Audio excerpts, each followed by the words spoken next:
didn't actually think we were gonna kill her. But when she started freaking out, saying she's gonna go to the cops and everything else, that's when he shot her, I was just like, well, problem solved. Wow, that sounds really I know, heartless. but at the time, that's what I was thinking, problem solved. It was a murder made for modern times, dubbed the catfishing murder. A teenager in Anchorage, Alaska, has been charged with killing her best friend. It all began with a bizarre online catfishing scheme. Darren Schillmiller posed as a millionaire online, offering $9 million to, quote, rape and murder someone in Alaska. So he was a good catfisher. He was a good catfisher. I mean, this is one thing I'll give him props for. I mean, he got me, so he's a good catfisher. A brutal crime concocted on the internet that landed one teenage girl in prison for life and another in an early grave. It's just like the wolf leading the lambs to slaughter. That kid took that gun and shot my niece in the back of the head. And then my niece was still breathing, kicked her into the river. You chose the victim. Yeah, she needed payback for what she did with Zach. Payback with her life? No. That's on me. In your own words, you become a mastermind of plots to murder and sexually assault. Is that fair? Yeah. I'm sorry. I didn't mean to do it. I want to warn you, the interview ahead is graphic, but it's raw and it's real. If you want to see our new never-before-seen episodes, check out Interview with a Killer Season 4 on the Court TV YouTube channel. New episodes every Sunday. Link in the description.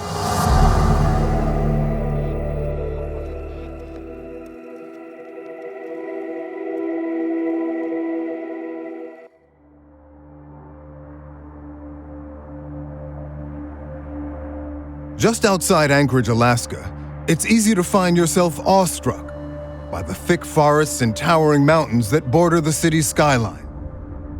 But hidden in this vast wilderness and natural beauty are the remnants of an horrific crime. A crime as unforgiving as the harsh landscape. These same trees also hide the Highland Mountain Correctional Center, and in it, the young woman who committed the crime, Denali Brehmer.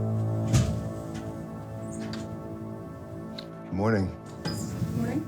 Brehmer orchestrated the murder of her friend, Cynthia Hoffman, for the promise of money from a man she met online. 5 years later, now serving a 99-year sentence, Denali Brehmer says she's ready to talk about the catfishing murder. Is this your first interview? Yes. I want to apologize kind of like to everybody that didn't get to hear that or see that. Get it off your chest? Off my conscience. Even though I was heavily advised against it, not just by my lawyer, but by other people in the prison as well, I figured it was time to just say my part. You've all heard one side of the story, so it's time for mine. And I've already admitted guilt, and so I'm ready to finally fully take responsibility for what I've done, so.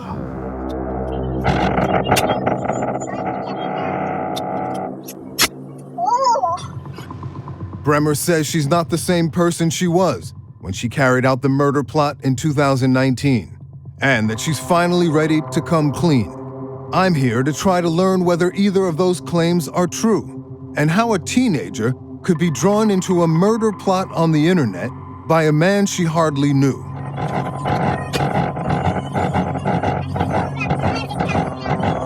I wasn't at the right headspace at the time. It took me a lot to get to the point where I'm like finally sober and clear-headed. So I'm not blaming drugs or anything, but they did have a big impact on my judgment. It sounds like you're kind of blaming drugs and everything. Not everything. Like, my judgment was my own, my actions were my own. Her story begins with violence as a little girl with a different name, Denali Dakota Sky Brehmer. Is that the name you were given at birth? No. I was adopted around 7. My original name was Alexandria Baker. And why? Why would they change your name? Because of what it came with. The reason why I got taken out of my bio family's home was because of a gruesome murder that happened there. So they changed my name in hopes of giving me like a new start. A new start, a new identity? I would hope. But Brehmer's rescue into an adoptive home might have come too late to recover from the damage already done, including witnessing the murder of her infant sister by her mother's then boyfriend. They were newborns, basically. Gabrielle wouldn't stop crying. And Corianne, her twin sister, cried too. And to shut her up, he bashed them together and threw her against the ground. Corianne barely survived. Gabrielle, unfortunately, didn't. And when they found us, we were hiding in a closet covered in blood. You were? Me and my sisters were. How old were you at the time? I was about 2. By late teen years, Denali Brehmer had grown into a serial delinquent. I started doing like meth and coke and heroin. Did you at the time own guns legally? No, you can't own guns legally at 17. I carried them around because I was like doing drugs, I'm dealing them, and it's a dangerous kind of lifestyle, so you should pack just in case. So you were dealing drugs as well? Yes, I don't lie about that. I was not just dealing drugs, I was also kind of whoring myself out for money. So when you deal with those kind of people, you also need protection too. So you're doing drugs, you're dealing drugs, and there's sex work? Yeah. For money? I mean, like, I got no shame in admitting that. I mean, if somebody ODs on the drugs, it's not the dealer's fault. I didn't make him take them. At 18, Brehmer says she was raped and impregnated and left traumatized. But within weeks of delivering a baby girl, she was back online selling sex and tempting fate. And that's when you meet a man online. He calls himself Tyler. Yeah. Well, first his name was Hayden. And then when he gave me his Snapchat, it was Tyler, which kind of raised a red flag. But then again, I've seen it multiple times. Guys don't want to give you their real name.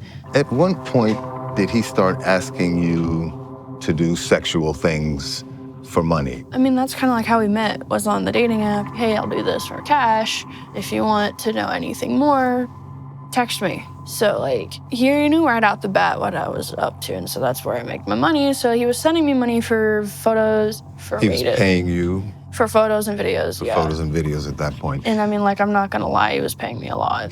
And the requests get more and more perverted. Yeah, he was like pushing more and more money towards me. Was that not a red flag for you, that he's starting to ask for more and more perverted things? I've had that before.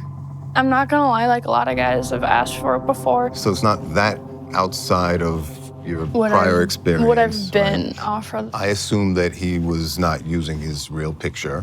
No, he wasn't. Or his real credit card. You can set up a PayPal nowadays with anything. So he was using a PayPal account to pay me.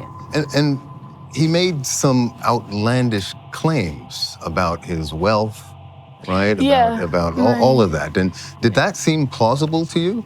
Well, I mean, at first, no, but then, like, when my PayPal started blowing up with bigger and bigger sums, it started to kind of, like, maybe make sense. He's telling you he loves you. Yeah. In fact, you're telling each other you're in love. Yeah, I told him that too, but, like, I don't know. Even, like, now I'm starting to question if I really believed it.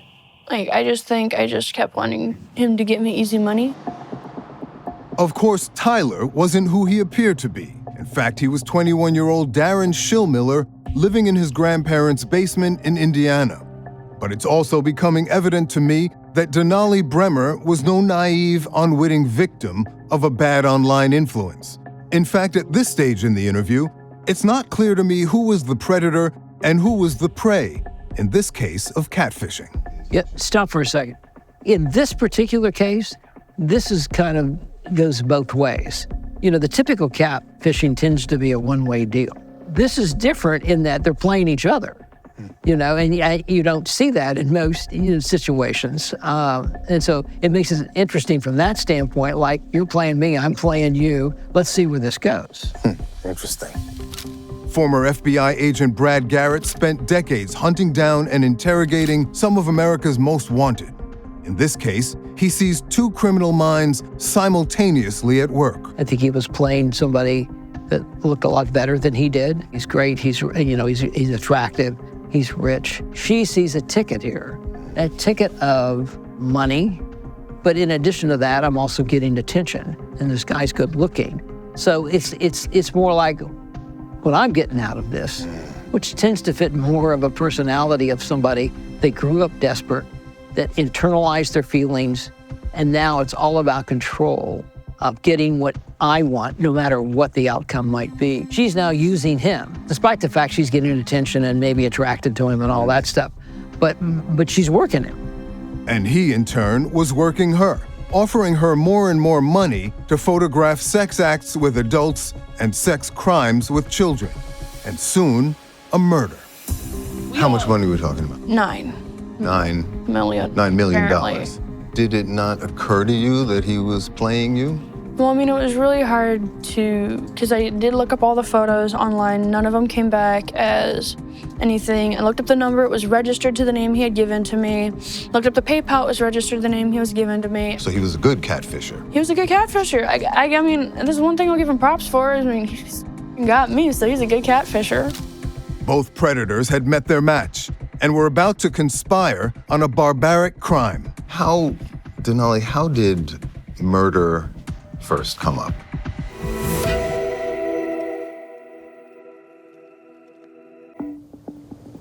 We've had some tragedies up here, but I wouldn't live anywhere else. I'm Uncle Don. Tim, who is the father of Cynthia, is my brother. She was a very smart, bright, vibrant young lady. She loved life. She loved music. She liked shopping, just regular kid stuff. She had just graduated from high school. She worked for a local restaurant, and she was doing very well. Cynthia Hoffman was blissfully unaware. The 18-year-old she considered her best friend had targeted her in a murder plot. Her uncle Don Hoffman says that was characteristic of her trusting nature and naivete. She was not judgmental of people, so she was easily brought in. She met Denali Brehmer, I think, at a mall, and she did consider her best friend at one point. My niece was, I don't know how to explain it. She was just very drawn to Denali, and thought that was her friend when it wasn't her friend. Cynthia, or Cece, was developmentally delayed, and Hoffman says she missed the red flags about Denali Brehmer that were so obvious to him. Denali was the type of person she was like a predator. She was looking for her next victim.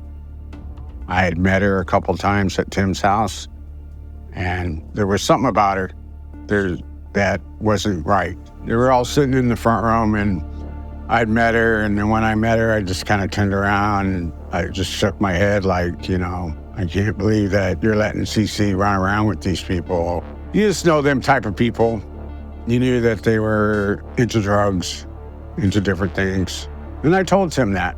And he goes, I know.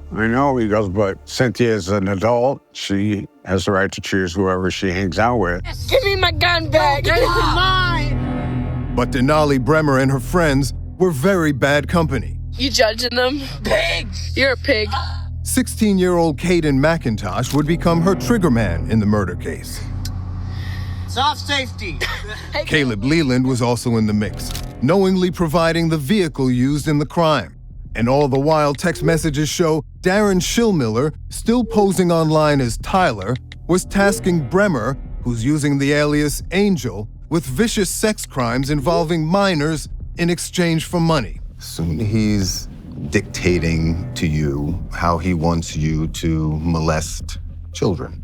Yeah, Hold he her tried. down, fight her, impress me. Yeah, he tried that. When I read those messages, I was mad at my friends. But you seem to be going along with it. Yeah, but again, I wasn't the one texting him during that time. My co-defendants, they were the ones texting him when he was asking for a lot of that stuff. They were like, well, we pretended to be you, and he gave us more money for some of your old videos and stuff. And I was like, what? But you don't deny that you're I don't deny I finally read it. that you're in a dialogue with him where he's asking for you to do things, criminal things, and you are participating in it, planning it, responding to him. Yeah, that was right up until he, basically the murder. But for about a day or two, I wasn't texting him. Cynthia Hoffman was no match for the conniving of Brehmer and her co-conspirators, especially after Brehmer says they had a falling out over their ex-boyfriends. Denali, how did murder first come up? So, I was shooting up in the backseat of my car. I was shooting up some meth mixed with a little coke, and it only happened a few days prior to the murder. So me and Cece had a huge fight, and she blasted all over her social media. We got this huge argument over a guy, because I slept with her ex. She slept with mine. Okay. Not proud of it. Tit for tat, okay. And well, Tyler, Darren, found out and, kind of played on my emotions, and my jealousy hit me again. And I'm not gonna lie, I got petty and I was mad. So who first brought up the prospect of murder? Was it you or was it him? Darren. Darren's the one that first came up with it. Eventually, he offers you $9 million to commit and photograph a murder. He had already offered that, and I was like, okay, this is. But my friend was like, no, it's real. Look, it says in transaction. I'm like, what? And I looked, and I was like, oh. So I didn't know what to think. Did you really think it was possible to send $9 million on PayPal? Well, I mean, not on PayPal, but if you know how to do wire transfers, then yeah, I could work on a wire transfer. You chose the victim? Yeah, it was a group thing too, but initially, when we all came up with it, I agreed and said yeah. Because I was mad at her and she was mad at me and I was just over her. And I wanted to make amends. I did want to make amends, but she needed payback for what she did with Zach. Payback with her life? No. That's on me. You chose the place? Yeah. Why there? I guess place of opportunity. Thunderbird Falls is a 200-foot waterfall that cuts through a rich birch forest just outside Anchorage. Brehmer and McIntosh would lead Cynthia to an isolated spot in the woods overlooking the creek. There had been a lot of premeditation and planning, right? Yeah, there had been, and I was the only one with a gun, so I brought my Kel-Tec 9mm with me. Tell me, what was the plan? It was just originally just to kill her. I don't know, they didn't plan anything out, how they were gonna do it or whatever. So it was. What do you mean they? Because you're at the center of it. Not really at the center, but yeah, well, we all, I guess, were trying to figure it out, but I thought they were kidding. Were you kidding? No. You were serious? No. You were kidding or you were serious? Which one is it? Somewhere in between. I wanted to pay for what she did, but I didn't want to kill her. I just wanted to, I guess, leave a lasting impression on her. Okay, but by then you had agreed to kill her. Kill her, yeah, because I thought. For money. Yeah. Right? To take her to Thunderbird Falls, to bound her with duct Actually, tape? that just Caden came up with that suggestion while we were there. He had brought duct tape. Okay. I didn't even know he had it on him. Okay, but He you had were. big pockets. You maybe you weren't responsible for the duct tape, but you were part and parcel of this whole conspiracy, right? Yeah. You're not denying that, right? No, I knew about it, the day of, and what we were doing. You say you knew about it, but you not just knew about it. Yeah, you created the plan. Well, I didn't create any plan. There was no plan. Okay, June 2nd, 2019. In as much detail as you can recall, tell me what happened that night. You told Cynthia you were going to go on a hike, right? Well, I said in the message we're going to go on a hike, but when the code is we're going to go get high and smoke some pot or but in fact, shoot up. And we did. In fact, you had a plot to murder her that day, right? I don't know how, I didn't even know how we were going to do it. You walk into I've seen the place, it's a beautiful place. You walk into the trail. You're carrying the gun? Yeah, it was on my hip holster. It was, I'm not denying it was mine. It's just I'm not the one that pulled it. I'm not the one that shot her. I'm not the one that actually went through with everything. I'm just the one that had the means to do it. Brehmer and McIntosh walked Cynthia down to the creek and bound and gagged her with duct tape. They are the only two people alive who know exactly what happened next. And then she started freaking out, and that's when she said she's gonna go to the cops, she's gonna do this, she's gonna report us, she's gonna get him in trouble, get us in trouble, and that's when we both panicked. And I was like, I can't get arrested, I got a bunch of dope in my car. So I didn't wanna go to jail for drug charges or kidnapping and assault because she was she had the rip marks from the tape, so she was gonna get us for assault and kidnapping. And I was like, okay, well. And that's when he grabbed some gun out my holster, and then he just walked right up to her and shot her back in the head. I've never seen a man go so calm. just walk up behind somebody and shoot them in the back of the head. Bang! Right? One shot? One shot. That was it. Back of the head? Execution style. You watched her struggle, right? Yeah, we did. I did. He did, we did. Lots of chances to change your mind. She reached for her phone to call help. No, she never had her phone. Kaden took it. You reached for the 9mm. I did at first, but then I stopped myself. And I was like, this is stupid. But I didn't actually do anything because she hasn't been threatening us yet. She just went over by the river and then she started threatening us and yelling and screaming at the top of her lungs. And you thought that the way to control the damage was to go through with the plan and murder her? Well, I just went along with it because problem solved, right? And wow, that sounds really heartless. I know, it sounds heartless, but not now. Like now I'm just like, that was super up and shouldn't have done it. But at the time, that's what I was thinking. Problem solved. Did you watch him point it at her head? Yeah. What were you doing when he aimed the gun at the back of her head? Staring. Staring. I didn't say anything. I guess I watched. You didn't try and stop him? Well, no.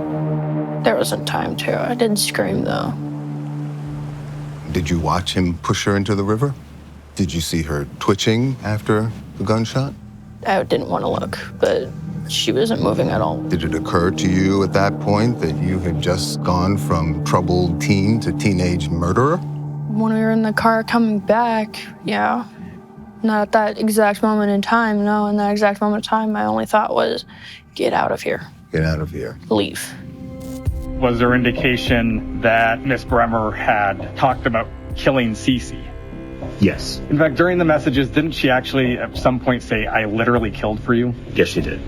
I'm not an accomplice to murder. I'm a victim, too. Denali Brehmer makes her getaway and takes to social media to craft her defense. I didn't do. He took my gun from me.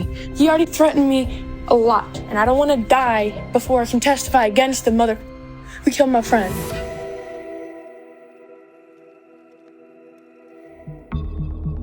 At age 18, Denali Brehmer conspired to walk her friend deep into the woods and murder her in exchange for $9 million, offered by a man she only knew online as Tyler. For the first time, she's speaking publicly about the crime and the cover-up. When I turned back around, she was in the river and his hands were covered in bright red blood. And then he grabs my hand and we take off and we go to this path. We go around and make our way back to the car. You're just making your getaway. In a way, yeah. We're leaving. And I'm still surprised nobody heard the gunshot. You're fleeing the scene of the crime. Yeah, we're fleeing the scene of the crime. And so I get to the car and I get into the driver's side. Are you crying? Are you screaming? Are you... I wasn't doing anything at that point. I didn't know really what to do. And I get these Clorox wipes out and he wipes his hands off and stuff. And I wipe mine because he'd gotten it on me. Blood on your hands. Yeah. He ditches her cell phone there. He burns it, actually. And he was about to burn mine, but I'm like, don't ruin my phone. He was like, okay. That's what you were thinking? Well, because, like, I didn't know what else to say. Like, because he was going to burn my phone right then in the parking lot. And right, but how do you even have the presence of mind to worry about your phone when you just killed and dumped your friend in the river? Well, I didn't really have a presence of mind. I'm just thinking moment to moment, like, I need to drive here. I need to do this. I need to do this. I need to not focus on what just happened. And then you went home and you told your biological mother what you did. I told him we needed an alibi. Look, so for all of you who are asking what really happened, I did not shoot her. In the days that followed, Brehmer posted a series of deranged messages denying her guilt in the crime. I didn't do. Honestly, I was held at gunpoint and told to do whatever he says and I'll live. And even claiming to be a victim of it. So, I just heard that evidently Caden Brian McIntosh, the guy that shot my best friend in front of me and all y'all haters saying that I was involved in it, just got out on bail. I'm actually kind of scared. Because I have guns. I know you have guns, Mom, but still. And I don't want to die before I can testify against the mother who killed my friend. All y'all saying that I'm fake and that I had something to do with it and that I used her and that he was my boyfriend, that I'm dating somebody else. At some point, did Miss Brehmer come over to your house with another individual and disclose some information to you? Yes, she did. I was told that they had gone out to Thunderbird Falls with the friend of theirs, a young lady by the name of Cece, and that Caden had shot Cece in the head and pushed her body into the Klutner River. Instead of giving her daughter an alibi, Brehmer's mother called police. So you eventually called police? I called them the following day. And what was the reason that you kind of waited until the next day to call them? I honestly thought they were screwing with me. I thought it was all either a joke or some kind of test to see how loyal I was to her as my daughter. The following day, I saw the news report, and I knew that I couldn't, in good conscience, not come forward with the information that I had. Brehmer was quickly arrested. Then a police investigation revealed that Brehmer was the plot's mastermind and ordered Caden McIntosh to pull the trigger. Now, 5 years later, the young woman who told me she's ready to take responsibility is changing her story again and pointing the blame elsewhere. You told the police that it was your gun. It was my gun. Right? I don't deny it was my gun.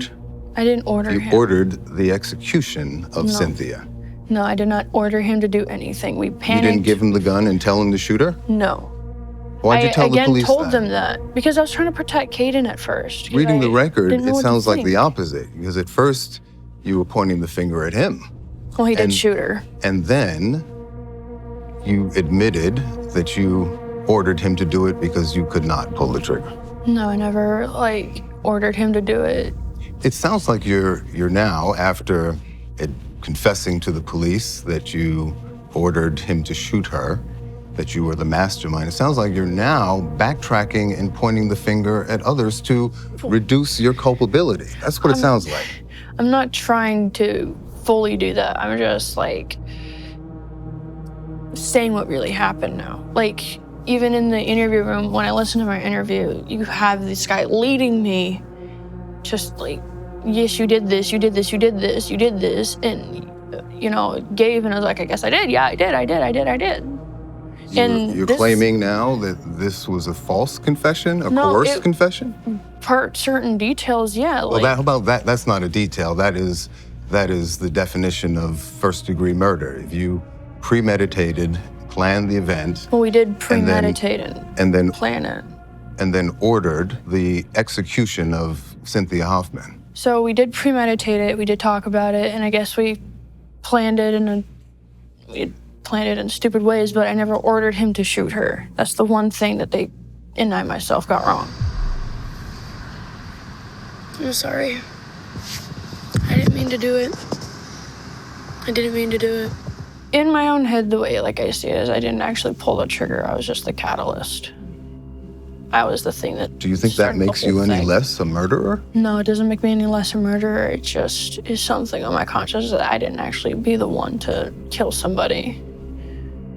So I haven't physically taken a human life. I was just the catalyst of taking one, and that is my burden to bear because she's dead because of me. That's my responsibility. That's on me. You're saying you're taking responsibility. But you're also saying that I'm not the one that shot her.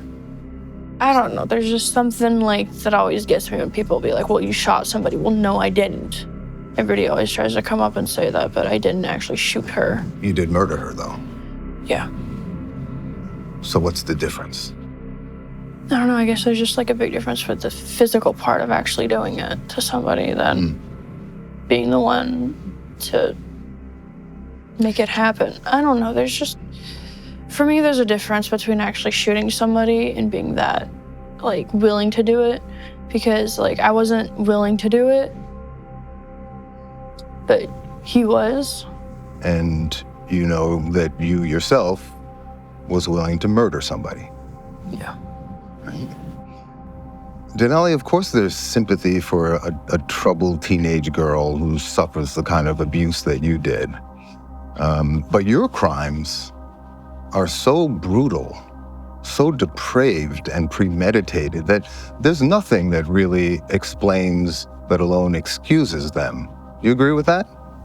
Yeah. You do? There's no excuse, there's no explanation even. No, not really. This is not a crime where, like a lot of serious youth crime done on impulse. Yours was premeditated and planned and conniving. And again, the sheer brutality of it, it looks less like a terrible mistake and more like your true character. I can tell you right now that is not my true character. Was it then? Pushed to that point, it used to be. That's like definitely the worst I've ever been. My lowest point, that's my monstrous side. Your monstrous side. You've done a fair amount of finger pointing towards other people away from yourself in our conversation. Do you realize that? Yeah, I do. It kind of contradicts the idea that you are fully taking responsibility. You're parsing, for example, whether or not you are the same kind of murderer that McIntosh is because he pulled the trigger and you didn't. You're pointing the fingers at others who may have, you say, texted Tyler, as you. You're denying the child porn charges. You're denying making your younger sibling a victim of that. You're doing a lot of not taking responsibility. It's just like the media got a lot wrong. The cops got a lot wrong. My co-defendants and I did a lot wrong. We all did something really up. And I take responsibility for my part 100%. It's just I'm not willing to take responsibility for theirs. I think for Denali, this interview is all over the place. I think it is to get some things off her chest. But in her mind, she wants to convince us, like she apparently has done quite well in the judicial system, of convincing people of vote for me. And, some of that's true, obviously. She's had a troubled life. But she now is using this diminishment to sort of paint her in a better light. It's almost like I'm in the back row of that. I'm not in the front row. And maybe Caden pulled the gun from her, maybe he didn't. But the point being, if we go with her scenario, but she didn't do anything to stop it. She could have said, Caden, give me that gun, or physically try to stop him. And it's really telling that she really was okay at that moment with it happening. Right. Brehmer may be trying to take a back seat now, but there's substantial evidence she was in the driver's seat when the plot was carried out, even providing proof of the crime to her catfishing partner. At what point did you send pictures to Tyler of Cynthia Hoffman in the process of this plot? There was a video that we had taken, and then I guess there was a photo of her bound.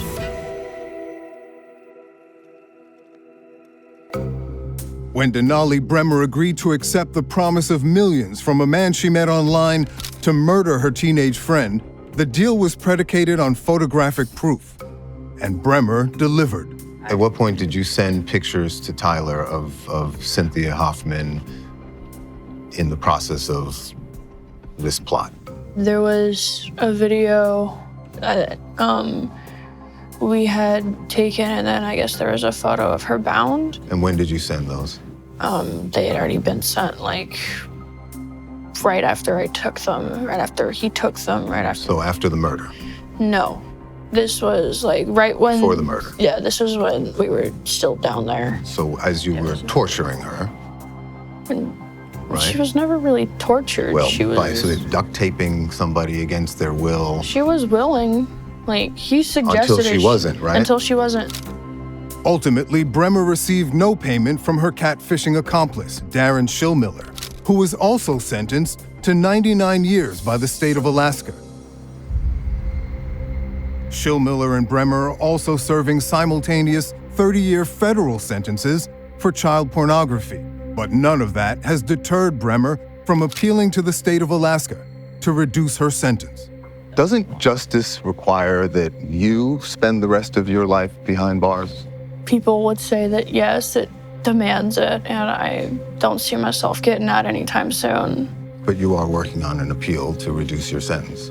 I am working on the appeal, yes, to reduce the state sentence. What does that say about you? So on one hand, you say you've taken full responsibility. I have, but, well, I mean, I'm already spending the rest of my life in here, but 99, I mean, you can give me 80 and I'll still be serving the rest of my life in prison. You know, it doesn't, I mean, the number is just kind of like what hits hard. You think you deserve to get out of prison? Do you think you deserve another chance after what you've done? I think everybody deserves a second chance if they're truly ready for it. And I know by that time, I'll be ready. Not now. I'm not asking to get out tomorrow. I mean, 30 years is a lot to work on myself, 40 years, 50 years. And if by that time I'm finally ready to try again, I can try again.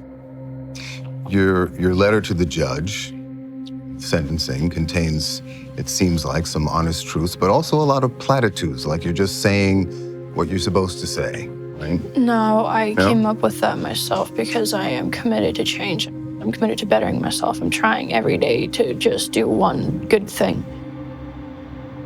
She seems to know what to say. For example, she writes the judge, it's full of platitudes that you would want to hear. Is that a thing that people who are criminally minded know often what they're supposed to say? Well, of course, but you know, everyone tries to paint themselves in a better light. Take it away from crime, and we all in resumes, and we will paint ourselves in the rosiest light. It's no different here.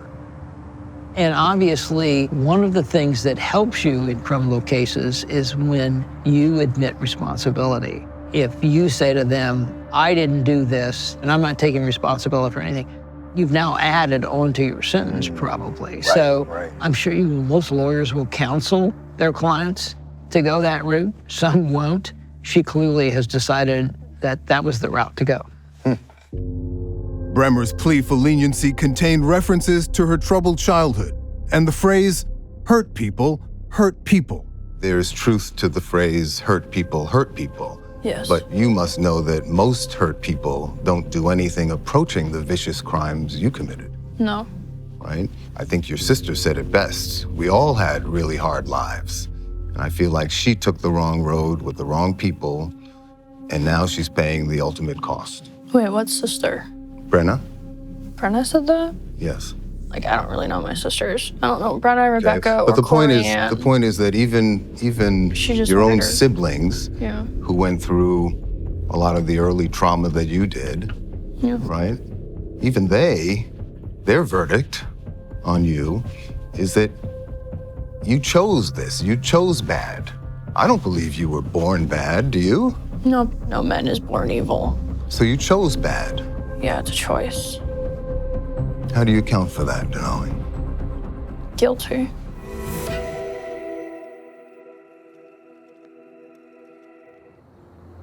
It was the next day, which was June 3rd, and my brother had called me. He goes, look, Cece hasn't showed up all night. I ain't gonna be able to get a hold of her. Something's going on. Cynthia Hoffman's Uncle Don and her father woke up to her absence the day after the murder, suspecting that something had gone terribly wrong. And he had a thing where you check in. You had to check in. You had to check in every 2 hours, no matter what. Text, call, whatever. And if Dad calls, you better have your butt home. You're living at his house, it's his rules. He was getting texts from her, but he was calling her at the same time, and she wasn't picking up the phone. He knew it wasn't her. The Hoffman family lost Cynthia forever. Do you remember her heartbroken father's public appearances? I tried not to really focus on what he would say because, again, like 5 years ago, I'm not the same person I am today. So 5 years ago when he first was doing that, I was mad and I was angry and I wasn't sympathetic. But then 2 years ago, I went through a really big change, and that led to the person that's sitting across from you today. I went and did this treatment program, and when a speaker spoke, he connected to something I haven't felt in a long time, something I buried really deep, is a feeling of empathy. I know it sounds monstrous now, but 2 years ago, I finally connected with empathy on a much deeper and more intimate level than I ever have in my life. And I felt it. Simply by him saying, how would you feel if it was you? Yeah. That's all it took? When he asked that final question, everything just kind of clicked, and what if it was you? That's when it finally hit me. When he asked it, everything just fell into place for me. You were 22 at the time, and before that, it never crossed your mind? Well, I mean, it didn't not cross my mind, it never really landed. Fully click. Yeah, that's when I was like, I need to make this right. I need to do something to make this right. I think Denali feels that she's got insight and maybe feels better about herself, not the crime itself. But, you know, the key with any of these situations, and I don't know if she'll experience this, will she be a different person when she gets out of prison? Because I've had so many parolees I've sent back to prison because they were model inmates who went to therapy, had a great job, security guards loved them, and then they get out and they go right back into the life that they had had 5, 10, 15 years before. It's hard to break the record of who you are. Cynthia's mother, we're told, didn't leave the house for 1.5 years. She was so bereaved. And you know, her father was later killed in a motorcycle accident on a memorial ride in tribute to his dead daughter, who you took from him. That wouldn't have happened but for your crimes. Yeah, and the mother's in critical condition in the hospital. And I know, like, the family, I'm the least and last person they want to hear this from, but I really hope she pulls through and that she survives and is going to be okay. Your own family has to walk around with this forever, including your sisters, right? My sisters, my brothers. All of those people My got parents. life sentences. Do you not think that you got what you deserved? 99 years from the state, 30 years from the federal government? I just want to be able to be given a second chance eventually to try to make it up to the community outside of here. And as this is like my first interview ever, I think I'm handling it. Okay, my lawyer told me not to do this, but I'm gonna try to do better. Brehmer is now serving her sentence at a facility with a reputation for soft time, nicknamed Camp Cupcake, and she says she's trying to use the time well. Well, thank you for your time. Will I get lunch? She seemed pleased with her first ever interview, but she couldn't account for all the damage she has done. Damage that has only gotten worse for the Hoffman family since Denali Brehmer murdered Cynthia. And that's why she never deserves to get out. She better not get no appeal. And she better watch her back in there, because Cece had a lot of friends. One of them might end up in there. As much as you guide your children, there's a lot of unsavory people in this world. We see the end result. My niece is not here no more. She's dead. Shot in the back of the head for what? When she was led there, she went up there willingly, thinking this is all a game, we're just going on a hike. They saw that she has special needs, and they could easily manipulate her into trusting them. And they all knew they were gonna kill my niece. It's just like the wolf leading the lamb to slaughter. I think she has no conscience. I think she's evil. And she murdered my niece without a blink of an eye. And if she could have got away with it, she would have.